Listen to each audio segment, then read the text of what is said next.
What's up, Reputations? And welcome back. Today I'm going to talk about The Kitchen. It's a new action crime drama. I wouldn't quite call it action, but it's more like drama and crime rolled into one. And it follows these three women who strive to take control of their husbands' rackets while they are locked up. I know, it doesn't sound like much, but it was kind of decent. And I say that with gusto. I'm not saying that I hated this, but as always, first and foremost, the positives. You get a great cast. Melissa McCarthy, Tiffany Haddish, and Elizabeth Moss all give great performance. First of all, McCarthy, I've always been a fan of hers, ever since the Mike and Molly days. She has proven herself before, but in this, she once again proves herself that she can strive as a serious actress. I'm not kidding. She doesn't need comedy all the time. And it just goes to show you, you see this person, nothing but comedy. Then, next thing you know, poof, she comes out with something like this. And she's good at it. It doesn't really matter. If you got talent, flaunt it. And that's what Melissa McCarthy's doing. And she gave a great performance in this. Tiffany Haddish is another comedian actress that acted in nothing but comedies. And once again, she's another one that proves that she can make it as a serious actress. It fills my heart to know that these people are striving for other genres other than what they're known for. That just lets you know that you can do anything. I know I'm over-exaggerating, but hey, it is what it is. Elizabeth Moss, I hadn't really seen her in much stuff, but she gave a pretty good performance. These are the main stars of this film, and they all three shined. The director of this film is Andrea Berloff. She has written such films such as Straight Outta Compton, Bloodfather, and World Trade.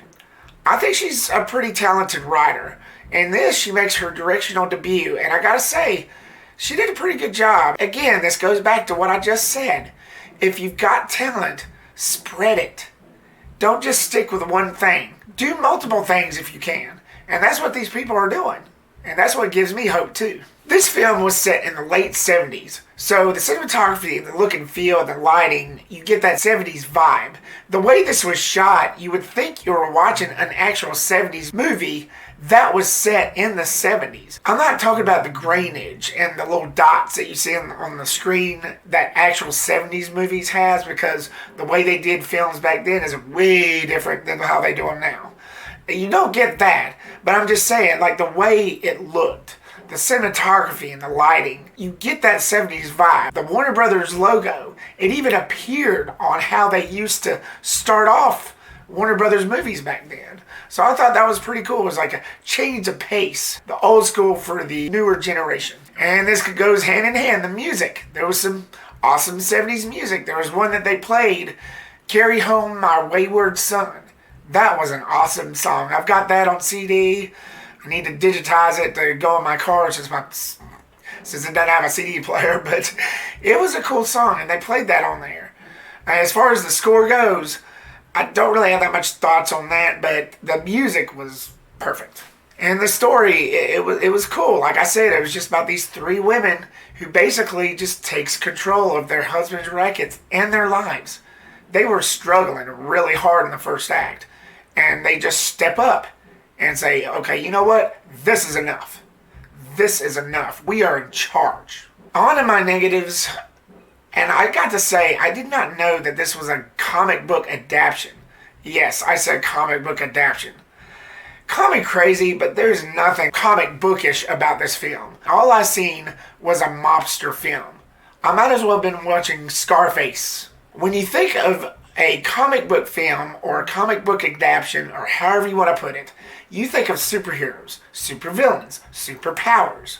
None of that was in this. I don't know where the DC comic adaptation comes in, but the only thing I can think of that was in this film that was comic book related was the town's name, Hell's Kitchen.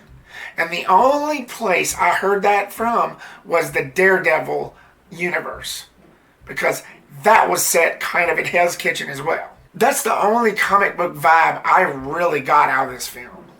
The rest was just a normal mobster movie. That's all I saw with my own two eyes. Going into this film, I knew what I was expecting. I knew it was going to be a little slow, but I'll have to mention it anyway. the pacing felt a little off. There was certain scenes in there which I felt like that could have been cut out just to pick up the pace a little bit. But other than that, my final thoughts, it was decent enough. If you like mobster movies like Scarface especially, you'll like this film. I'm giving The Kitchen a B-.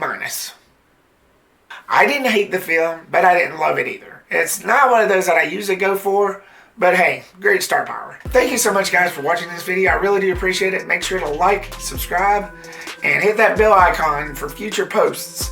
Let you know when I'm going to invade your screen wherever you're at. Stay tuned for more videos and reviews coming soon. Peace the rip out.